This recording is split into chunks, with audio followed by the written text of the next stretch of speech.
Class 11th के प्रिय विद्यार्थियों, जैसा कि आप लोगों को पता होगा या नहीं होगा, पता अवश्य होगा, आपकी इंग्लिश जो बुक पढ़ाई जाती थी, प्रोज या पोइट्री, शॉर्ट स्टोरी, ड्रामा, ये सब पढ़ाया जाता था। ये सारी किताब आपकी इंग्लिश की चेंज हो चुकी है। NCERT की बुक आ चुकी है, टोटल इंग्लिश में है। NCERT बुक है जो कि इंग्लिश मीडियम इंटरमीडिएट कॉलेज में पढ़ाई जाती है, वही बुक है। पहले जो बुक पढ़ाई जाती थी यहाँ पर यूपी बोर्ड की, अब टोटल वो बदल चुकी है। उसके स्थान पर NCERT की बुक आ चुकी है इंग्लिश की। ये बुक सेलरों के पास मार्केट में उपलब्ध है। आप लोग उन किताबों को खरीद लीजिए। 11th की बुक में 2 प्रकार की किताब आपको मिलेगी और उसमें एक बुक का नाम है आर नबील लिटरेचर है, उसमें इंग्लिश है, जिसमें प्रोज में आता है, गद्य आता है। उसमें एक आध पोयम भी मिलेगी। और इसके बाद है एक और किताब मिलेगी, सप्लीमेंट्री रीडर की मिलेगी, जिसमें कहानियाँ मिलेगी। तो 2 किताबें आपकी है लिटरेचर संबंधी आएगी। बाकी शेष तो ग्रामर है, जो ग्रामर पहले था अब भी वही ग्रामर है, उसमें कोई चेंजिंग नहीं है। मैं एक दिन आप लोगों के लिए एक वीडियो बनाया था, जिसमें पुरानी बुक से पोइट्री से पहला लेसन मर्सी का मैंने वीडियो भेजा था।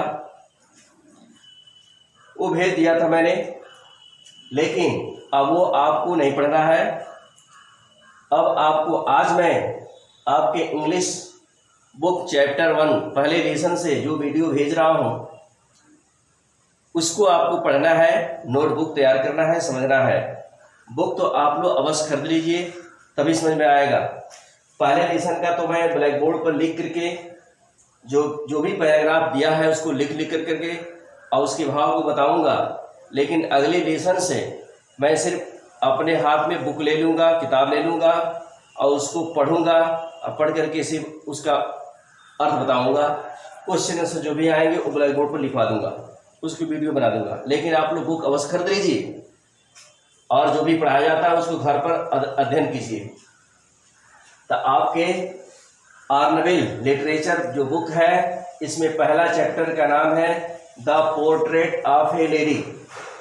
The portrait of A lady, एक महिला की तस्वीर। पोर्ट्रेट बने तस्वीर होता है या चित्र होता है या फोटो होता है। इसके राइटर है खुशवंत सिंह, लेखक का नाम है खुशवंत सिंह। अब जो है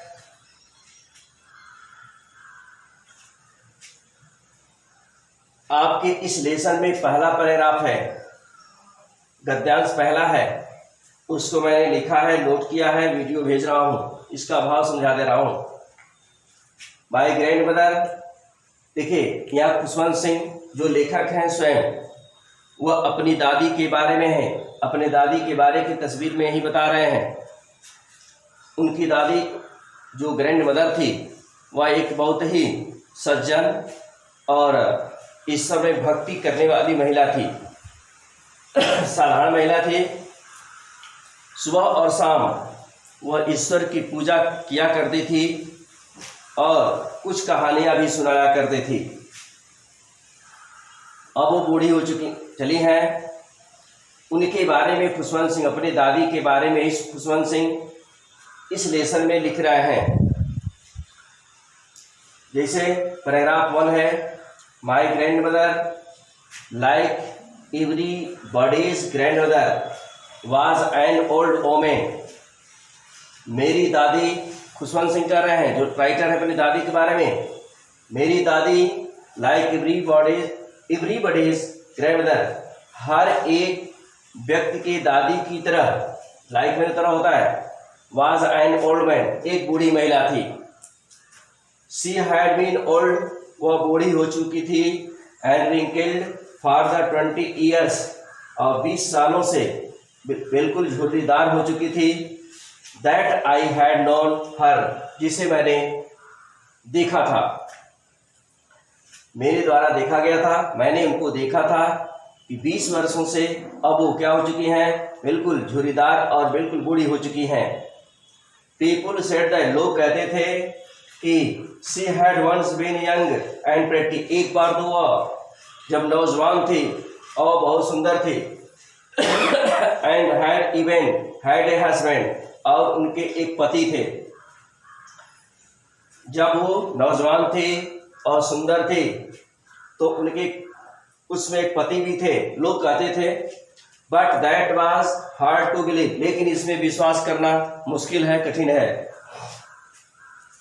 माई ग्रैंड मदर्स पोर्ट्रेट, मेरी दादी की तस्वीर या मेरी दादी का चित्र हंग, लटकाया गया था, लटका हुआ था, एवं the mantelpiece in the drawing room, अंगीठी, मेंटल पीस मैंने अंगीठी होता है, अंगीठी के एवं ऊपर, इन द ड्राइंग रूम, बैठक कक्ष में टंगा हुआ था, हंग था। ही वोर ए बिग टर्बन, अब जो है he wore a big turban and loose fitting clothes, अब पति के बारे में बताया जा रहा है। he wore big turban, वे एक बड़ी पगड़ी बांधे हुए थे, and loose fitting clothes, और ढीले ढाले वस्त्र पहने हुए थे।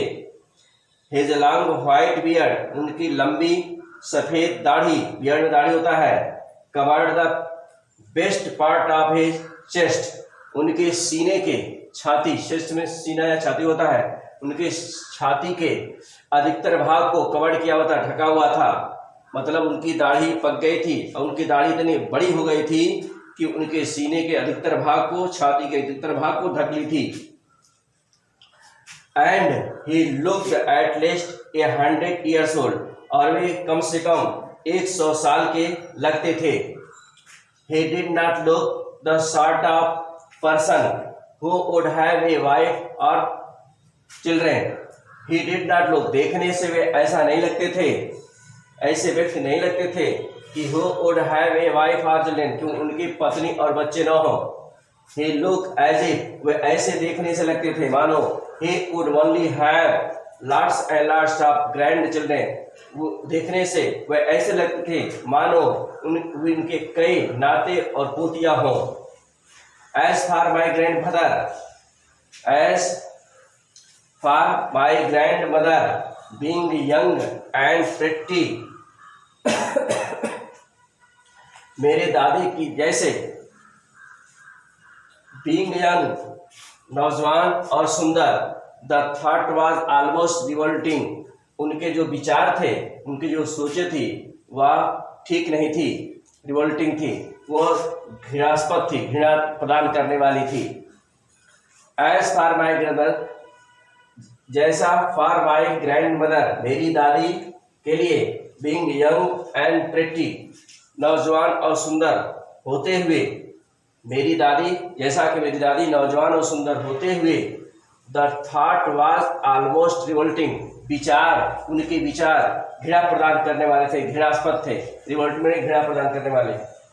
She often told us of the games she used to play as a child, बचपन में जो खेल खेला करते थे उस खेल के बारे में वो प्रायः हम लोगों को अक्सर बताती थी।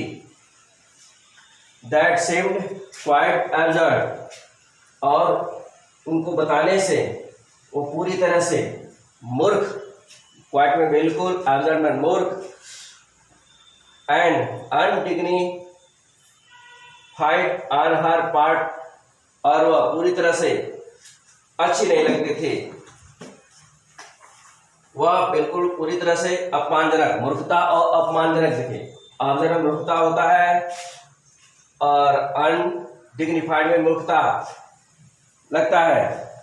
On her part we treated it, हम लोग ऐसा मानते थे, like the fables of the prophets she used to tell us, जो भी कहानियां हम लोगों को, जो भी खेल के बारे में हम लोगों को बताया करते थे वह धर्म गुरुओं के, प्रोफेट्स में धर्म गुरु होता है, धर्म गुरुओं के कहानियों की तरह यह हम लोगों को कहानी लगती थी।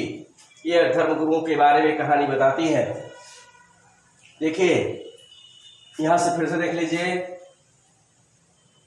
As for my grand mother,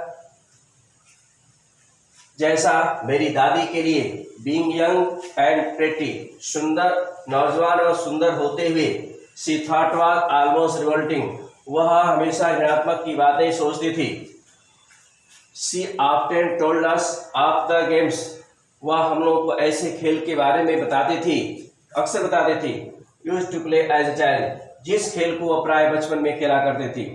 that seemed quite आजर, यह तो बिल्कुल मूर्खता एंड अनडिग्निफाइड, अपमानजनक लगती थी on her part, and we treated it like the fables of the prophets she used to tell us, जो कहानियां वो हम लोगों को बताया करती थी, वो कहानियां धर्मगुरुओं के कहानियों के रूप में हम लोगों को लगती थी, ट्रीटेड लगती थी। ये मेरी दादी थी। अब जो है ये पहले पैराग्राफ के भाव को समझाया गया है, बताया गया है। इसमें जो डिफिकल्ट वर्ड आए हैं उनको भी मैंने बताया है, फिर से एक बार बता देना है। यह दिया है रिंकिल्ड, रिंकिल्ड का मतलब होता है झुर्रीदार, मतलब उनके शरीर के ऊपर की जो खाल थी, चमड़ी थी, सिकुड़ गई थी, लटकी हुई थी, उसको झुर्रीदार कहते हैं। इसके बाद है प्रेटी, मैंने सुंदर होता है, डिफिकल्ट वर्ड को मैं बता दे रहा हूँ। इसके बाद है पोर्ट्रेट, पोर्ट्रेट का मतलब तस्वीर होता है या चित्र होता है। माइंटेल पीस, माइंटेल पीस का मतलब होता है अंगीठी, जिस पर आग रखी जाती है, अंगीठी आग जलाई जाती है। इसके बाद है ड्रामिंग रूम, बैठक कक्ष होता है। टर्बन माने पगड़ी होती है जो सिर पर बांधी जाती है। इसके बाद है डिफिकल्ट वर्ड में अगला वर्ड ग्रैंड चिल्ड्रन मैंने होता है, नाती पोते होते हैं, ग्रैंड चिल्ड्रन। इसके बाद है क्वाइट मैंने बिल्कुल, ऑब्जर्व मैंने मूर्खता होता है, ऑब्जर्व मैंने मूर्खता, अनडिग्निफाइड अपमानजनक, अनडिग्निफाइड होता है अपमानजनक होता है। और ट्रीटेड मैंने मानते थे। फेबल्स मैंने होता है कहानियां, फेबल्स मैंने कहानियां होता है। प्रोफेट्स मैंने धर्मगुरु होता है, जो धर्म के बारे में बताते हैं, धर्मगुरु। इस तरह से chapter 1 the portrait of A lady, एक महिला की तस्वीर, राइटर है खुशवंत सिंह, जिन्होंने अपने दादी के बारे में लिखा है। पैराग्राफ 1 को मैंने यहाँ लिखा है और वीडियो के माध्यम से इसके भाव को मैंने समझाया है। डिफिकल्ट वर्ड पर मैंने अंडरलाइन किया है, उसको मैंने बताया है। अब जो है अगला पैराग्राफ कल मैं वीडियो के माध्यम से भेजूंगा। पहला लेसन तो इस तरह से मैं भेज दूंगा वीडियो के माध्यम से, लेकिन अब आगे आप तैयारी के लिए बुक सेंटरों से पुस्तक ले लीजिए। नई बुक आई है इंग्लिश की, पूरी NCERT है। आज बस इतना ही है, धन्यवाद।